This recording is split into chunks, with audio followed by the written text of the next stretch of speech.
অনূর্ধ্ব-20 সাফ চ্যাম্পিয়নশিপের গ্রুপ পর্বে নিজেদের প্রথম ম্যাচে পাকিস্তানকে 2-0 গোলে হারিয়েছে বাংলাদেশ। অভিষেকে জোড়া গোল করলেন যুক্তরাষ্ট্র প্রবাসী রোনান সুলিভান। মালদ্বীপের ন্যাশনাল স্টেডিয়ামে শুরু থেকেই আগ্রাসী ছিল বাংলাদেশ। রক্ষণ আগলে খেলেছে পাকিস্তান। প্রথমার্ধে ডেডলক ভাঙতে পারেনি কোনো দল। একাধিক সুযোগ পেলেও সফল হয়নি লাল সবুজ।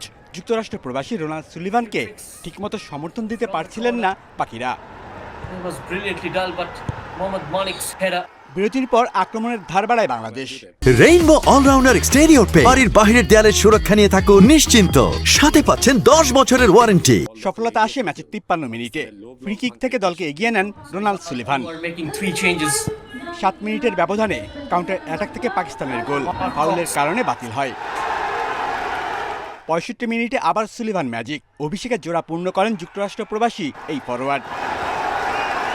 বাকিটা সময় মোর্শেদ ফয়সালদের নিখুঁত পাসিং, বুদ্ধিদীপ্ত দক্ষতায় গোলের সুযোগ তৈরি হলেও স্কোর লাইনে কোনো পরিবর্তন আসেনি। 2-0 গোলের জয়ে সাফ শুরু লাল সবুজের। গোল করতে পেরে দারুণ লাগছে। পরের ম্যাচে ভারতকে হারাতে চাই, সবগুলো ম্যাচ জিততে চাই। আইরিশ কোচ মার্ক কক্সের শুরুটা হলো জয় উৎসব দিয়ে। প্রথম ম্যাচেই দলের দারুণ পারফরমেন্স প্রত্যাশা বাড়িয়েছে সমর্থকদের। Shamim Ahmed, independent news.